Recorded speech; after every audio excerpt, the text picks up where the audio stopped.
Donc sur le crowdfunding, c'est un marché qui est en forte croissance, hein. Ça reste des montants faibles, on est sur 300 millions en France, mais c'est surtout des perspectives qui sont intéressantes et de plus en plus de Français ont participé à des campagnes de crowdfunding.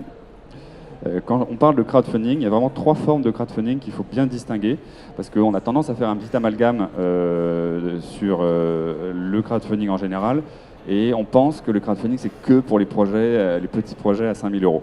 Ce n'est pas du tout vrai, il faut vraiment bien distinguer. Effectivement, sur la première forme qu'on appelle le don avec contrepartie, c'est effectivement des petits projets. La moyenne en France, c'est 5 000 euros par projet, et la moyenne par contributeur sur ce type de projet, c'est autour de 50 euros. Donc effectivement, là, c'est des petits projets.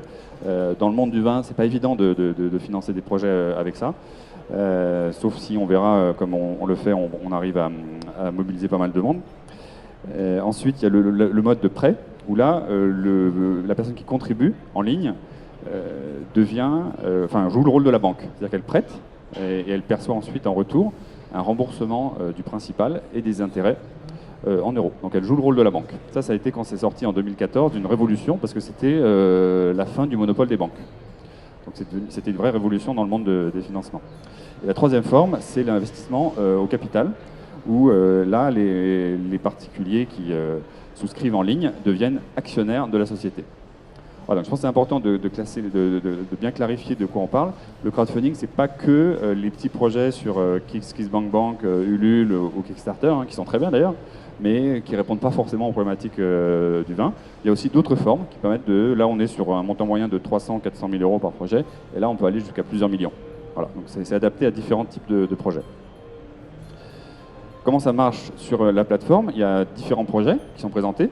Donc c'est vraiment la grosse différence avec les fonds d'investissement, où l'investisseur va mettre de l'argent quelque part, et c'est le fonds qui va décider dans quelle société vont être investis les fonds, l'argent. Et dans ce cas-là, la personne qui veut contribuer à un projet choisit projet par projet.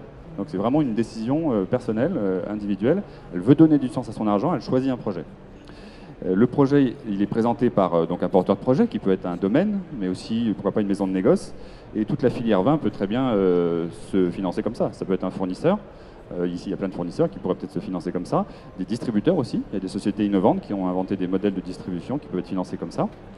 Et ensuite, tous les particuliers choisissent leur projet, un par un, en fonction de leur goût. Et ça, c'est important de le savoir. Ça veut dire qu'en fait, il va falloir convaincre chaque personne de mettre de l'argent dans votre projet. Parce qu'en fait, il a plusieurs projets sur la plateforme, et puis il n'y a pas que cette plateforme, il y a certainement d'autres plateformes.